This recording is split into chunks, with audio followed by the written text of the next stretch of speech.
예, 오늘 이 말씀은 솔로몬이 성전 건축 아버지의 유언을 아버지 다윗 왕이었죠. 다윗 왕의 유언을 따라서 성전 건축을 완성하고 나서 드렸던 기도 그 긴 기도문 중에 일부예요. 자, 우리가 알다시피 이 다윗 왕은 굉장히 하나님의 성전을 건축하고 싶었지만은 짓지를 못했습니다. 그래서 그 아들 솔로몬이 그 성전을 짓게 되었는데.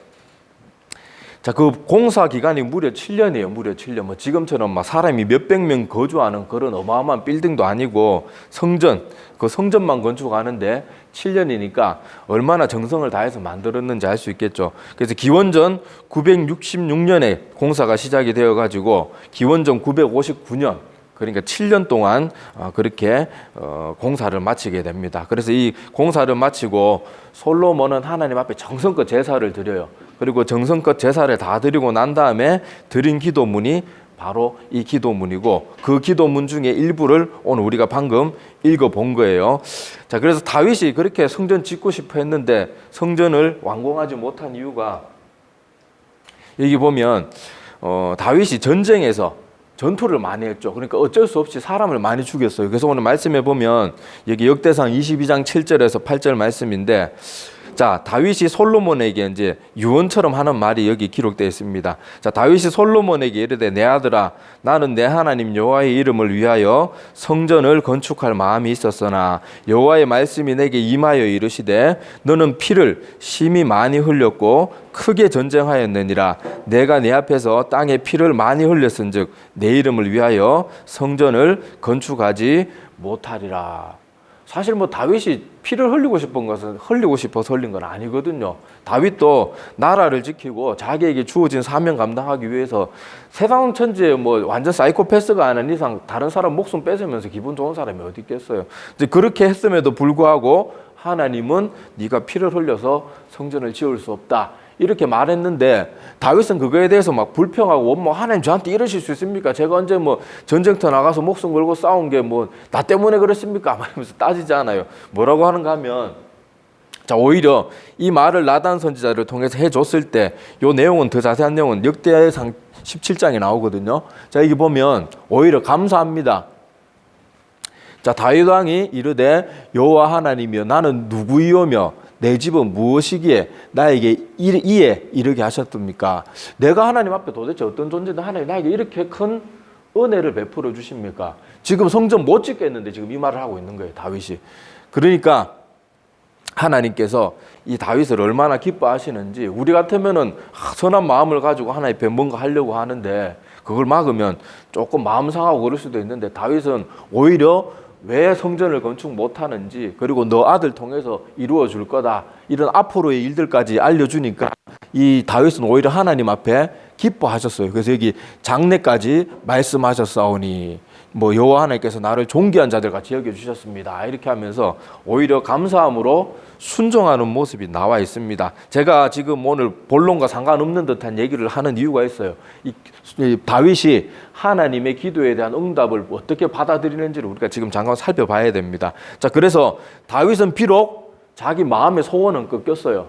그렇지만은 다윗은 가만히 있는 게 아니고 열심히 준비를 합니다.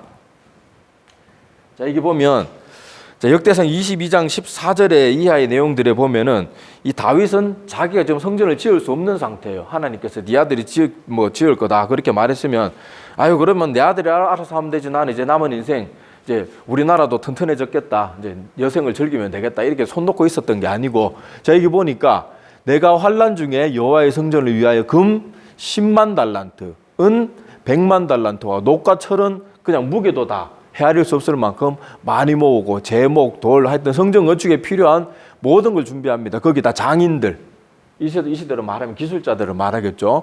자 그리고 온갖 일에 익숙한 모든 사람들 다 모으고 이렇게 철저하게 아들 솔로몬이 성전 건축하는데 부족함이 없도록 열심히 준비합니다. 그리고 여기 뭐 금 10만 달란트, 은 100만 달란트 이렇게 말하니까 이게 감이 잘 안 오죠. 저게 어느 정도 양인지. 자, 이런 거 뭐 현대인의 성경 같은 데 보면은 딱 이게 키로 뭐 우리 톤 뭐 이런 단위로 환산되어 있는데 금 10만 달란트는요. 금 3,400톤입니다. 3,400톤.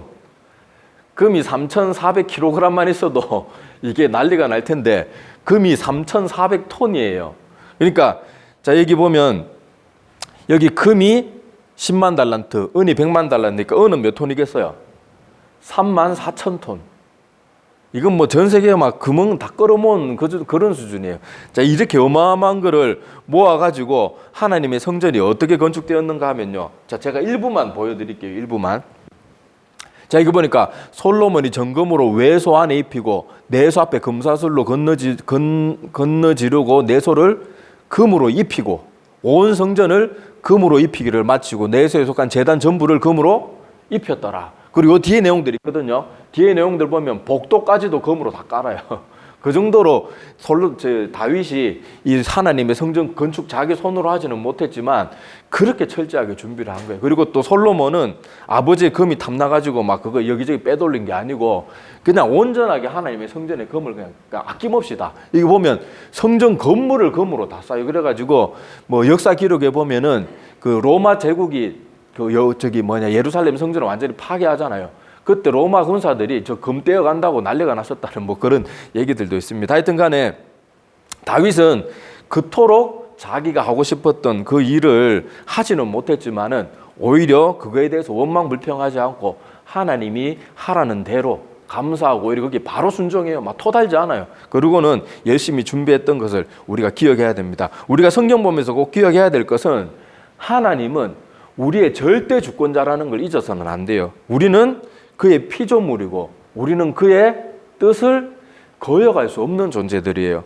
그래서 하나님은 사랑이 많은 분이고 우리를 자녀를 삼아주신 분이지만은 그렇다고 해서 하나님이 우리의 모든 요구를 들어주실 의무가 없는 분이에요. 오히려 우리를 마음대로 할 권능도 있고 능력도 있고 뭐 하여튼 그런 주권도 있고 모든 걸 갖고 있는 분이지만은 우리가 뭐 해달라고 다 들어줄 의무는 없는 분이에요. 그럼에도 불구하고 그 큰 은혜를 베풀어 주시는데 이런 하나님 앞에서 우리는 하나님 앞에 뭔가 간절히 구하는 거하고 하나님을 거역하는 걸 구분할 줄 알아야 돼요.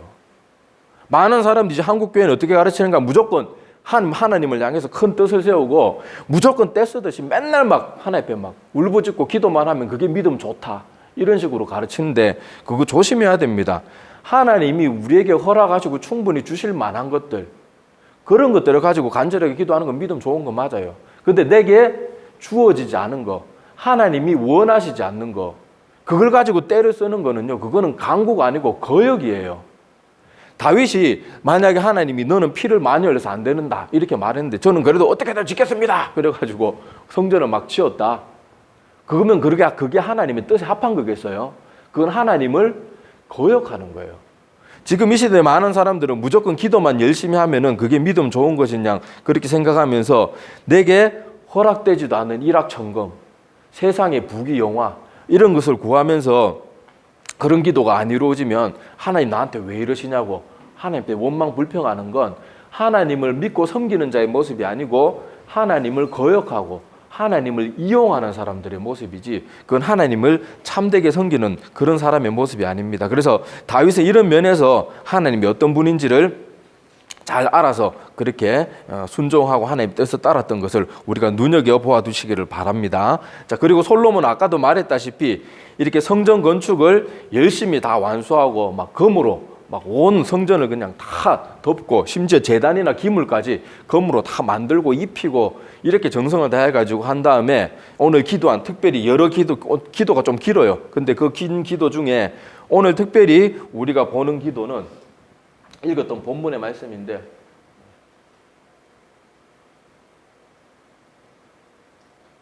얘가 한 번씩 작동이 이상하게 됩니다. 자, 여기 보면 여기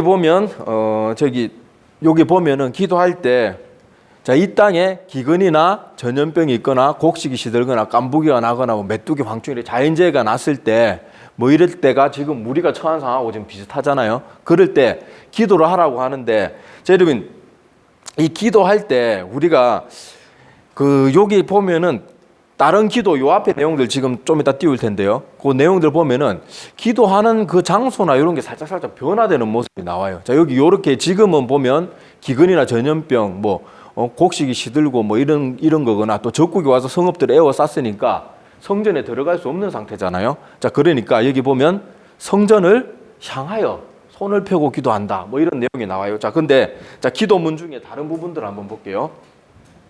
자, 여기 보면 자, 뭐 이웃의 어떤 분쟁, 지금은 뭐 평화의 시대인데 이웃과의 분쟁이에요. 자, 그럴 때는 성전에 있는 주의 제단 앞에서 맹세하라. 뭐 그러니까 주의 제단 앞에 와서 기도하라는 거예요. 자, 그리고 주의 백성 이스라엘이 뭐 적국 앞에 패해가지고 고국으로 돌아왔어요. 자, 그럴 때는 성전에서 주께 빌며 간구하고. 자, 여기 보면 요 다음 내용 보면은 이스라엘에게 속하지 않은 이방인. 여러분 알다시피 율법에는 이방인들은 하나님의 성전 안에 들어갈 수 없어요. 알죠? 자, 그래서 그런 사람들도 보면 성전을 향하여 기도하는 거예요. 자, 그리고 여기도 보면은 뭐 적국과 더불어 싸우고 뭐 이렇게 뭐 하여튼 곤란한 일이 있을 때 지금 하나님이 전에 갈 수 없을 때 여기도 보면 하나님 있는 쪽을 향하여 주께 기도하라. 여기도 거룩한 성전이 있는 쪽을 향하여 기도하라. 자기들이 사로잡아간 적국의 땅에서 뭐 이런 식으로 조건들이 있는데 제가 왜 이 말씀을 드리려고 하는지 눈치가 빠른 분들은 눈치를 채셨을 텐데 지금 코로나 때문에 사람들이 교회에 모여서 특히 대형 교회들은 모여서 예배를 드리기 힘든 상황이 되었어요. 그런데 이런 것 때문에 어떤 분들은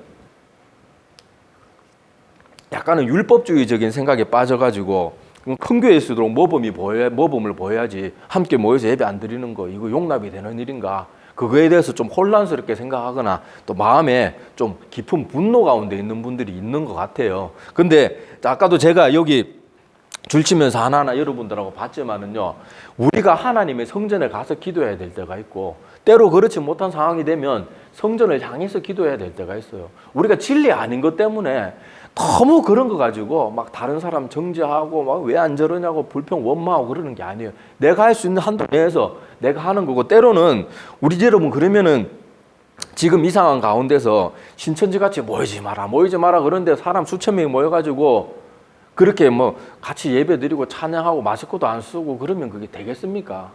근데 그런 것들에 대해서 우리가 조금 융통성을 가졌으면 좋겠어요. 자, 그래서 지금 우리가 처한 상황은 전염병이나 이런 것이기 때문에 대형 교회는 더더욱 모이면 안 돼요. 지금 뭐 수만 명이 모이는 교회가 뭐 옹기종기 앉아가지고 그렇게 밀폐된 공간에서 예배 드리면 그게 어떻게 되는지 우리가 지금 그 예를 보고 있잖아요. 지금 신천지가 그렇게 해가지고 지금 하지 마라 그러는데도 계속 모여가지고 비밀리에 모임을 가지고 이러니까 지금 대한민국이 처음에는 코로나 잘 잡히는 것 같다가 갑자기 폭발적으로 지금 막 번져나가서 지금 대한민국은 거의 셧다운 지경에 이르렀어요. 그래가지고 이 일로 하루하루 살아가는 영세업자들 지금 얼마나 힘들어요.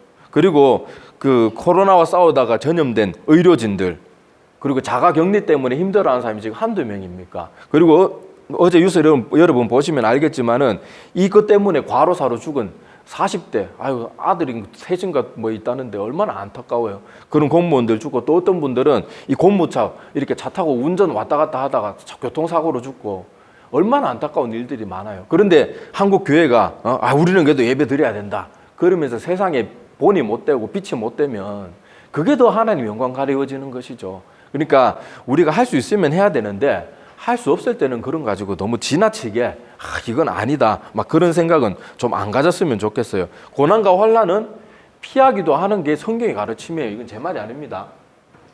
자, 여기 보면 예수님이 이 땅에 계실 때 이 말세에 대한 현상들, 핍박이 많아질 때를 말하면서 이렇게 우리에게 말씀해 주시고 계시는 장면이 있어요. 이거는 예수님이 직접 하신 말씀이에요.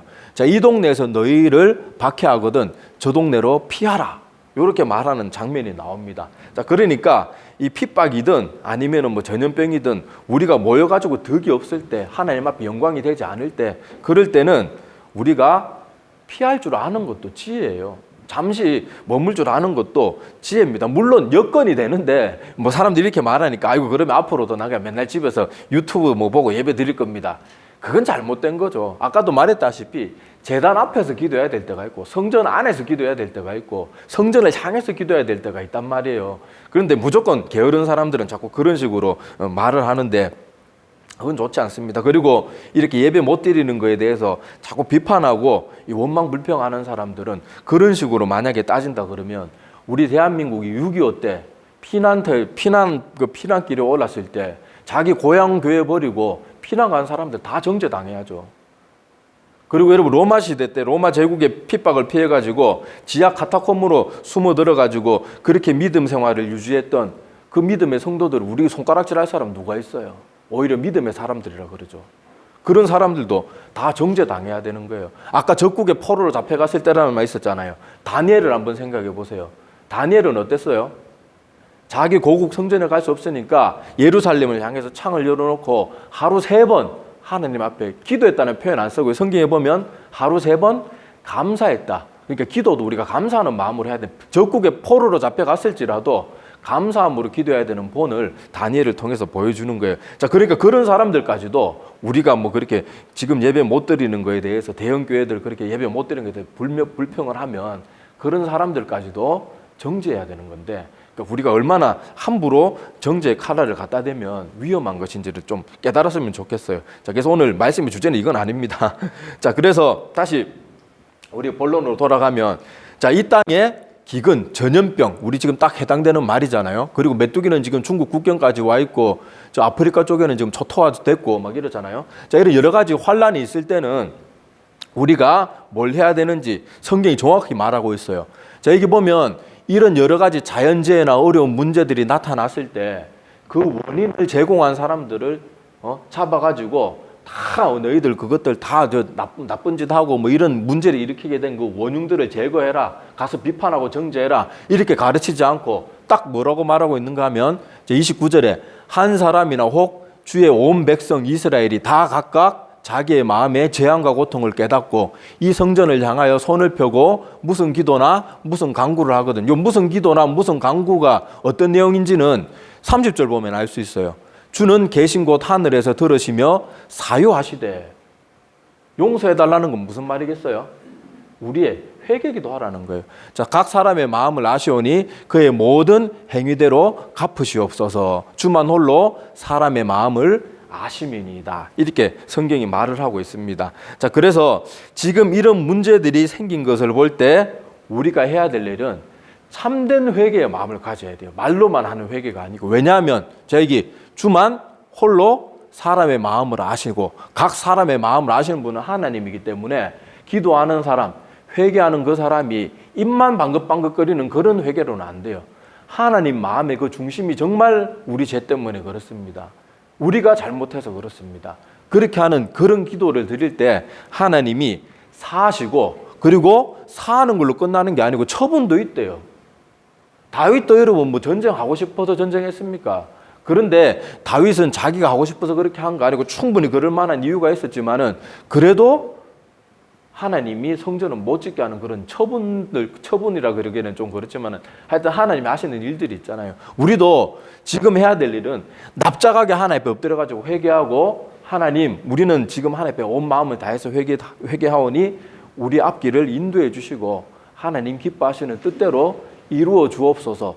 철저하게 겸손하게 하나님 앞에 모든 걸 맡기는 게 필요해요. 그리고 우리가 뭐 굳이 할 말을 해야 된다 그러면 하나님 심판 가운데서도 긍휼을 베풀어 주십시오. 우리가 할 수 있는 말은 그 정도밖에 없어요. 뭐 하나님 이거저거 해주셔야 되고 막 이거는 하나님 앞에 회개하는 사람의 모습이 아니고 어떤 사람들은 회개하면서 뭐 요건 요렇게 해주시고 저건 저렇게 용서해 주시고 그게 아니고 회개는 겸손하게 하나님 앞에 엎드려가지고 모든 처분은 하나님 앞에 맡기는 거예요. 단지 우리는 긍휼을 바라는 것 외에는 그 무시무시한 하나님 앞에 이렇게 우리가 구할 게 없어요. 자, 지금 기독교를 심하게 핍박하던 중국에서부터 코로나가 시작되었고 신천지는 짧은 시간 가운데 폭발적으로 성장을 해가지고 그 습성대로 계속 거짓말을 하는 그 거짓말 때문에 지금 한국이 이렇게 힘들어지고 있는데 자, 이런 것을 보면서 우리가 아우 저 중국 놈들 저 신천지 저것들 맨날 욕하고 원망하고 저것들 때문에 그렇다. 뭐 거기다 이제 또 더 나아가가지고 정부가 뭐 어쩌고 저쩌고 그렇다. 맨날 막 그러기 시작하면 우리가 끝이 없어요. 끝이 없고 그럴 때 오늘 이 말씀을 기억하면서 우리가 기억해야 될 것은 우리가 하나님 앞에 나가서 자복하고 회개하는 게 중요합니다. 그리고 이런 시대를 보면서 우리 교회도 깨어나야 돼요. 말씀 가르치는 것에 소홀했던 거, 교회가 그런 것들 회개해야 되고 또 중요하지 않은 것들만 가르친 거. 정말 복음의 진리가 아니고 영적으로 성장시키는 그런 것들 아니고 무슨 맨날 복 받는 세미나 뭐 자녀가 좋은 대학에 가는 세미나 뭐 말도 안 되는 그게 성경하고 도대체 무슨 상관이에요? 그런 거는 열심히 가르치고 정말 한 영혼 한 영혼이 영적으로 하나님 앞에 바로 서는 건 안 가르치고 이런 것들을 회개해야 되고 또 성도들 우리 자신들도 회개해야 될 게 내가 바쁘다는 핑계로 이런저런 핑계로 하나님 말씀 더 열심히 보지 않고 말씀 배우는 자리 나가는 거 소홀히 하고 예배의 자리 소홀히 하고 이런 것들도 우리 자신들도 회개해야 돼요. 지금 남 탓하고 그럴 때가 아니에요. 여러분 예를 들어서 올림픽에 태권도 국가대표 선수로 내가 나갔다고 칩시다. 근데 딱 뭐 첫 번째 예선에서부터 상대방이 압도적으로 강한 사람을 만나가지고 내가 완전 박살이 났어요. 그러면 나는 원래 금메달 충분히 타야 되는 사람인데 상대방 제가 너무 잘해서 난 금메달 못 땄다. 예선도 통과 못했다. 불평하면 그거는 자기만 추해지는 거예요. 지금 여기 신천지가 이렇게 새를 떨치고 어둠의 세력들이 활개를 치는 건 왜 그럴 것 같아요? 어둠의 세력, 빛과 어둠을 한번 생각해 보세요. 어둠이 활개치는 거 뭐가 없기 때문에 활개치겠어요? 빛이 없기 때문에 활개치는 거예요. 내가 올림픽 나가가지고 금메달 따고 싶으면 상대방이 왜 강하냐고 투덜거려서 되는 게 아니에요. 나를 강하게 만들어야 돼요. 내가 더 열심히 훈련하고 더 시간을 내가지고 더 나를 튼튼하게 가꾸고 기술을 익히고 그렇게 해야 되는 건데 여러분 어둠에다 대고 우리가 막 불평하고 에이 재수없는 것들 에이 막 맨날 욕하면 어둠이 떠나갑니까? 어둠을 물리칠 수 있는 유일한 방법은 내가 밝아지는 거예요. 내가 빛을 발하는 거예요. 근데 우리 불평하고 남한테 핑계하고 원망하는 것도 어둠에 속한 일이겠어요? 빛에 속한 일이겠어요? 너무 뭐 초등학생도 아는 거잖아요. 어둠에 속한 일을 계속하면서 어둠을 계속 같이 더하면서 왜 어둠이 안 사라지냐고 불평하는 바보 같은 모습하고 똑같단 말이에요. 그리고 지금 이런 뭐 코로나든 신천지 문제들 이런 거 볼 때 항상 우리는 나를 더 가꾸는 일에 정신을 차려야 되고 나를 더 강하게 하는 일에 더 애를 써야 되고 내 빛이 더 밝아지도록 하는데 총력을 기울여야 됩니다. 그리고 또 기억해야 될 것은 지금 이 환난과 어려움들이 나타나는 일들은요. 앞으로 점점 더 이런 일들이 많아질 거예요. 이런 일들에 대한 훈련입니다. 어떻게 보면 하나님이 지금 영적으로 졸고 있고 깊은 잠에 빠져 있는 성도들을 마지막 때에 정말 마지막의 마음으로 내가 이제는 더 기회를 줄 수가 없다. 정말 하나님이 간절하게 우리를 흔들어 깨우는 시간일 수도 있단 말이에요. 그러면 이 시간은 절대로 놓쳐서는 안 됩니다. 앞으로는 여러분 전염병이든 뭐 자연재해든 교회를 핍박하는 일들이든 점점 더 강도가 강해질 거예요. 여러분 신천지가 만약에 공권력을 동원해가지고 막 제재를 가하기 시작하면 교회라고 온전할 것 같습니까? 우리는 하나는 생각하고 둘은 생각 못해요. 그걸 빌미로 앞으로 모든 일이 생기면 계속 종교를 집적될 거란 말이에요. 그러니까 우리가 지금 해야 될 일은 회개하고 신천지 사람들도 빨리 회개하고 돌아오게 하고 이 모든 문제가 하나님이 정말 큰 긍휼을 베풀어 주셔가지고 진노 가운데도 긍휼을 베풀어 주셔가지고 이 모든 문제들이 우리가 정신 차리고 빨리 회개하고 끝나는 거예요. 그게 제일 좋은 방법입니다. 그래서 앞으로는 뭐 이제 교회를 뭐 핍박하고 성도들 죽이는 일들은 성경 기록대로라면 이제 비일비재하게 점점 더 일어나기 시작할 겁니다. 그리고 지금 우리가 모여서 예배 잘 드리지 못하는 일을 통해서도 우리 성도들 개개인이 깨달아야 되는 것이 뭔가 하면 목사가 없고 전도사가 없고 나를 가르치는 구역장이 없고 이럴 때 나 혼자의 모습이 지금 얼마나 연약한 상황 가운데 있는지 성경 하나도 제대로 읽고 이해하지 못할 정도밖에 안 되는 그런 나의 영적인 지금 심각한 상황을 깨달아야 돼요. 내가 볼 때는 지금 이런 시간들이 좋은 시간들이라고 생각해요. 우리에게 늘 천하태평만 있으면 나라는 약해집니다. 옛날 우리나라 뭐 신만 양병설 막 주장했을 때 그런 일 다 묵살당하고 뭐 이런 때 그런 일이 일어나겠어. 그렇게 안일하게 있었다가 우리나라 임진왜란 때 완전 박살이 나잖아요. 오히려 이런 일들이 우리에게 주어지는 건 차라리 어떻게 보면 감사한 일이에요. 하나님이 기회를 주시는 것은 고마운 일이에요. 말세의 신앙은요 집단 전투가 아닙니다. 다 각계 전투예요. 다 핍박을 당해가지고 다 뿔뿔이 흩어지고 그럴 텐데 내가 말씀에 정통하지 않고 내가 말씀 가운데 깨있지 않고 그렇게 계속 나를 방치하게 되면 마지막 때를 도저히 이겨나갈 수가 없어요.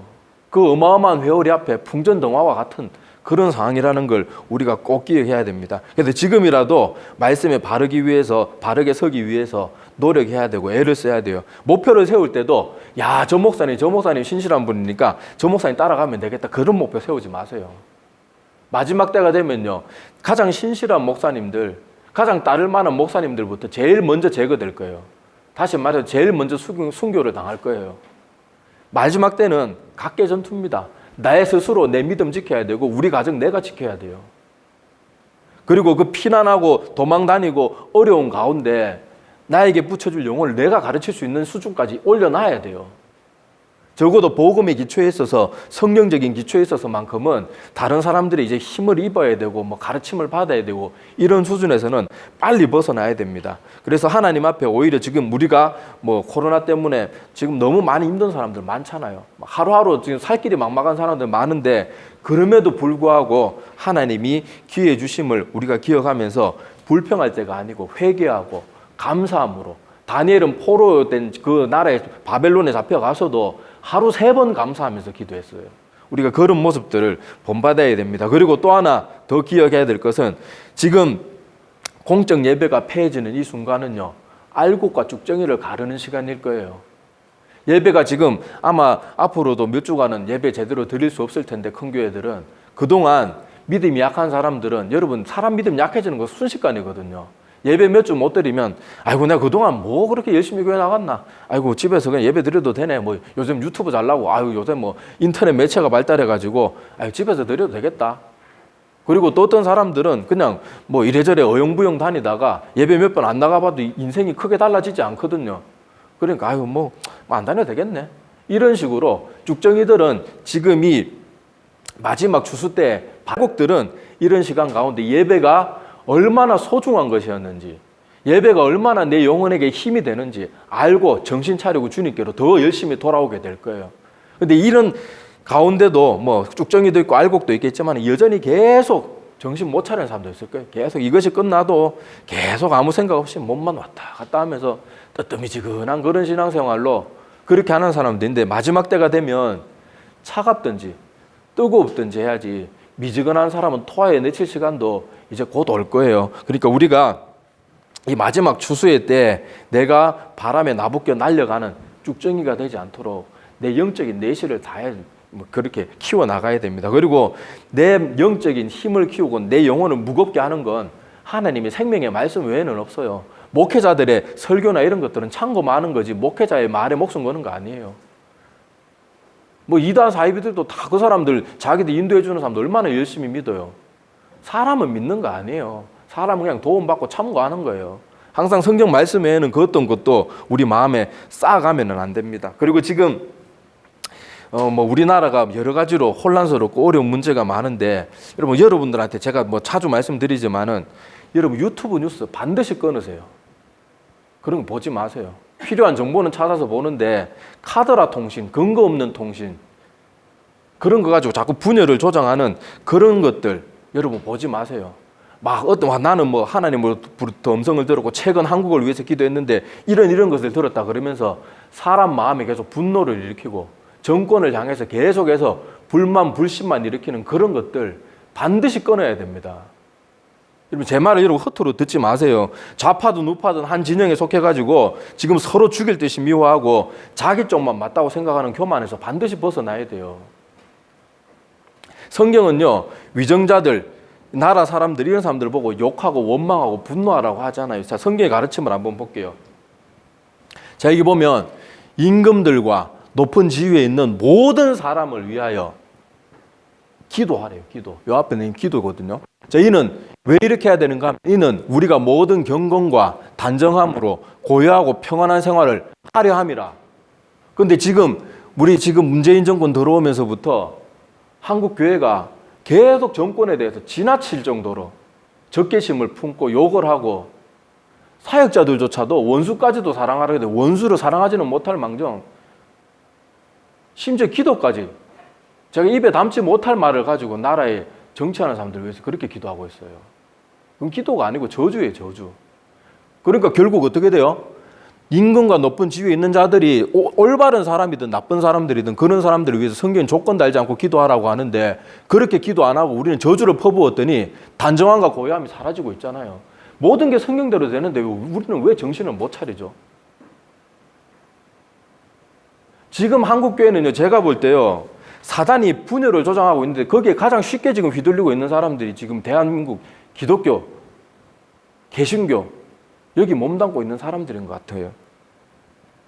자, 여러분, 아무리 옳은 이유가 있어도요, 분열은 사탄이 좋아하는 거지 하나님이 기뻐하시는 모습이 절대로 아니에요.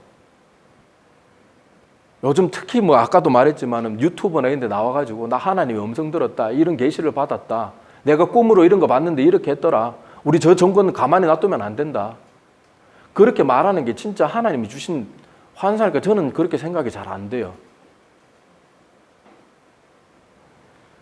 하나님이 영이 있는 곳에는요, 회개가 있어요. 용서가 있고 용납이 있고 잘못된 자들을 위한 중보가 있고 연합이 있어요. 그런데 어둠의 영이 속한 곳에는 정죄가 있고 분노가 있고 자기 의가 있고 나는 저것보다 낫다, 교만이 있고 미움이 있고 분열이 있어요. 내 마음이 지금 어때요? 나라를 바라볼 때 여러분 어떤 마음으로 바라봅니까? 아무리 대단하고 아무리 기도 많이 하는 사람들의 말이라도 여러분 마음 가운데 분노와 분열을 조장하는 말에 휘둘리지 마세요. 여러분 유튜브 뉴스 아까도 말했다시피 근거 없는 걸로 자꾸 사람들을 양쪽 극단으로 막 몰아가는 그런 뉴스들 보고 나면 여러분들 마음이 어때요? 마음이 괜히 찝찝하고 마음이 괜히 화가 나고 마음이 늘 불안하고 신경질 나고 막 TV만 틀면 짜증나고 저것들 막 그런 식으로 하면 여러분 내 마음은 지금 뭐에 지배를 받고 있는 것 같아요? 계속 찝찝해요. 계속 화가 나요. 세상 돌아가는 거 보면 다 열받아요. 저것들 때문에 그렇다, 저것들 때문에 그렇다. 그리고 그 저것들 때문에 그렇다는 다른 한편으로 무슨 뜻인가 하면 나는 잘하고 있는데 저것들은 왜 저 모양, 이 말이거든요. 그게 자기 의고 자기 교만이에요. 근데 우리는 그거 잘 깨닫지 못하는 거예요. 근데 반대로 이 주님의 가르침대로 임금들과 높은 지위에 있는 자들이 개망난이든 뭐 어쨌든지 간에 내가 그렇다고 뭐 우리나라 정부가 그렇다고 그렇게 말하는 건 아니에요. 자, 그런데 만약에 그 자들을 불쌍히 여기고 자, 하나님은 모든 사람이 구원을 받으며 진리를 아는 데 이르기를 원하시느니라. 그러니까 이 사람들은 지금 진리를 모르는 상황 가운데 있을지도 모르는 사람, 모든 사람이 구원받으며 진리를 아는데 이르기를 바라니까 너희들도 이렇게 기도하라고 해서 우리가 이 말씀대로 여러분 나라를 위해서 정치하는 사람들을 위해서 지금 보면 솔직히 한심하게 느껴지는 사람들도 있잖아요.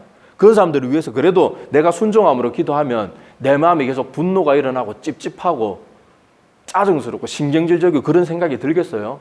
이렇게 기도하고 나면요 마음이 편안합니다. 우리 조금만 정신 차리면 돼요.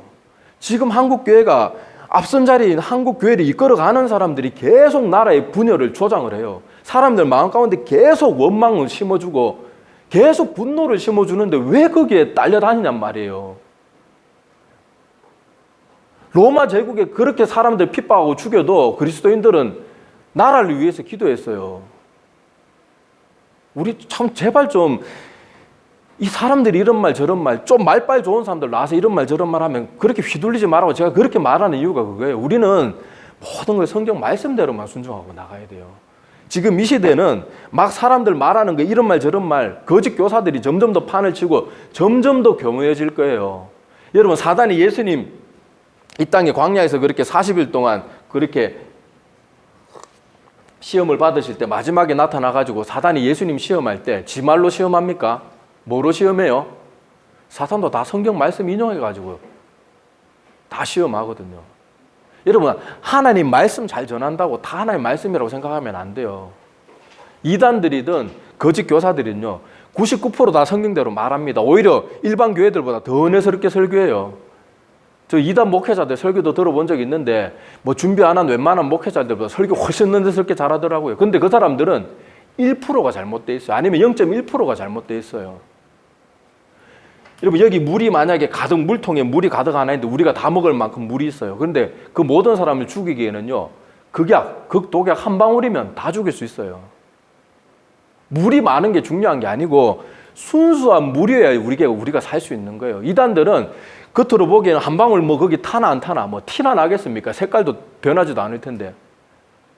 그런 식으로 우리를 죽이는데 우리는 누가 저 말하면 거기 휘둘리고 누가 이 말하면 이 말에 휘둘리고 맨날 마음속에 원한 분노 저것들 때문에 누구 때문에 맨날 그거밖에 없고 나 자신은 지금 분노에 휘둘려 어둠의 세력에 완전히 장악되어 있는데 내가 내 영은 지금 어떤 상태인지도 모르고 계속 저것 때문에 그래. 그러면서 계속 나에게는 거짓된 안도감이 쌓여가기 때문에 자꾸 나를 못 보는 거예요. 내 색안경이 점점 짙어져가지고 이제 완전히 빛이 투과되지 못할 정도로 어두워졌는데도 나는 바로 저것 때문에 그렇다고 말하면 나는 회개하고 돌이킬 기회가 없어지는 거예요, 계속.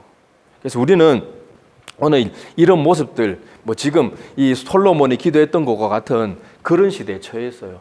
지금 뭐 기근이 일어나고 메뚜기 뭐 희한하게 똑같아요. 지금 메뚜기도 막 일어나고 전염병도 돌고 저번 주에도 제가 한번 보여드리지만 지진은 여러분 그 수조가 빈도수가 이렇게 이런 식으로 제곱 그래프 올라가듯이 그렇게 점점 늘어나고 있고 그런데도 우리가 정신 안 차리면 얼마나 위험하겠어요. 자, 오늘 솔로몬이 이렇게 기도하고 나서 자, 결론의 말씀이 있어요. 자, 이렇게 회개하고 하나님 앞에 납작 엎드리고 모든 처분을 하나님께 맡기고 나서 기도하면 자, 이렇게 말이 마지막에 결론이 지어집니다. 자, 그리하시면 그들이 그러니까 아까 우리가 철저하게 하나님, 우리의 중심을 보시는 하나님, 우리 인간의 마음을 홀로 아시는 하나님이 그렇게 받아들일 만큼 참된 회개를 하면 그들이 주께서 우리 조상들에게 주신 땅에서 사는 동안에 항상 주를 어떻게 한대요?